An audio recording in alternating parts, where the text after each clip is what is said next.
Let me start by asking a question, just for the show of hands. Who has an iPhone? Who has an Android phone? Who has a BlackBerry? Who will admit in public to having a BlackBerry? And let me guess, how many of you, when you arrived here, like me, went and bought a pay-as-you-go SIM card? Yeah? I bet you didn't even know you're using African technology. Pay-as-you-go was a technology or an idea pioneered in Africa by a company called Vodacom a good 15 years ago. And now, like franchising, pay-as-you-go is one of the most dominant forces of economic activity in the world. So I'm going to talk about innovation in Africa, which I think is the purest form, innovation out of necessity.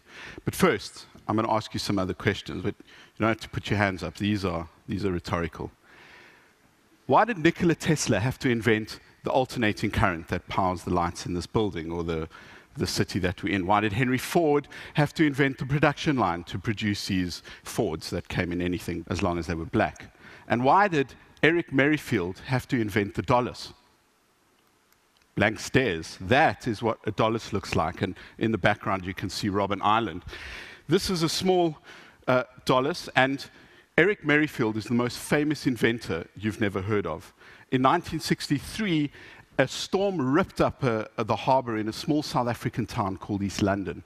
And while he was watching his kids playing with toys made from oxen bones called doluses, he had the idea for this. It's a bit like a huge jumping jack. And they have used this in every harbor in the world as a breakwater. The global shipping economy would not be possible without African technology like this. So, whenever you talk about Africa, you have to put up this picture of the world from space, and people go, look, it's the dark continent. Actually, it isn't. What it is a map of innovation, and it's really easy to see where innovation's going on. All the places with lots of electricity, it isn't.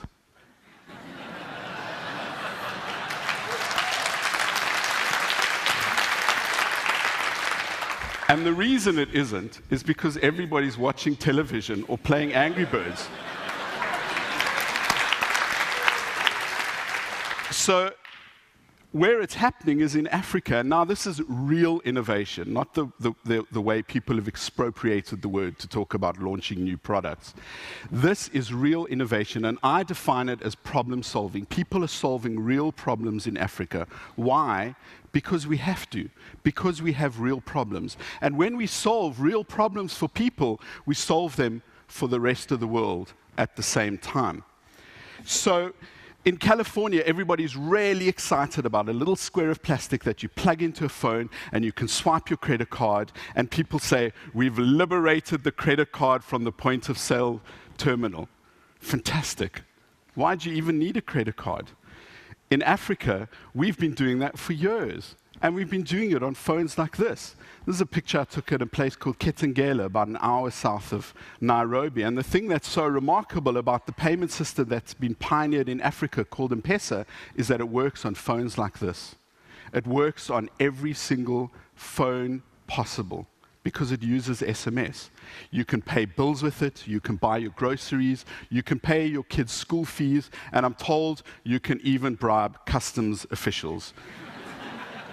Something like $25 million a day is transacted through M-Pesa. 40% of Kenya's GDP moves through M-Pesa using phones like this. And you think this is just a feature phone. Actually, it's the smartphone of Africa.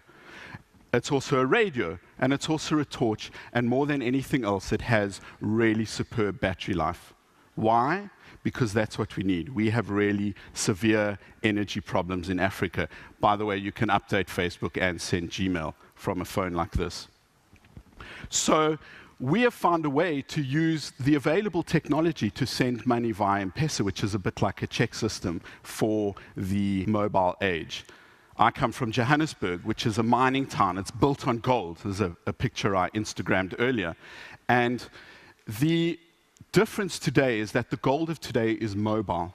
If you think about the railroad system in North America and how that worked, first came the infrastructure, then came the industry around it. The brothels, it's a bit like the internet today, right? And everything else that worked with it. bars, saloons, etc.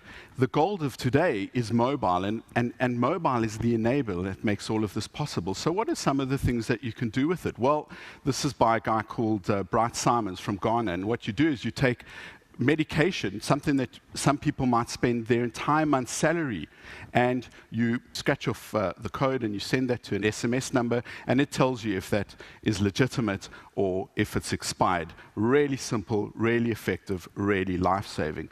In Kenya, there's a service called iCow, which just sends you really important information about how to look after your dairy. The dairy business in Kenya is a $463 million business. And the difference between a subsistence farmer and an abundance farmer is only a couple of liters of milk a day. And if you can do that, you can rise out of poverty. Really simple, using a basic phone. If we don't have electricity, no problem. We'll just make it out of old bicycle parts using a windmill, as William Kamwamba did.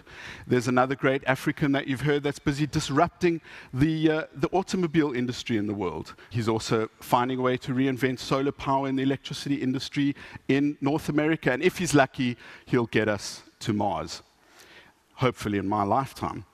He comes from Pretoria, the capital of Johannesburg, about 50 kilometers from where I live. So back to Joburg, which is sometimes called Egoli, which means city of gold.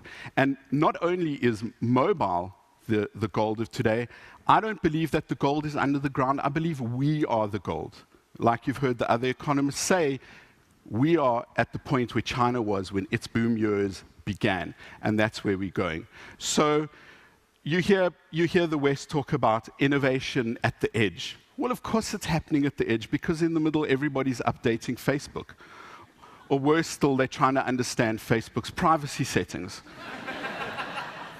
This is not that catchy catchphrase. This is innovation over the edge. So people like to call Africa a mobile-first continent, but actually it's mobile only. So while everybody else is doing all of those things, we're saving the world's problems. So there's only one thing left to say.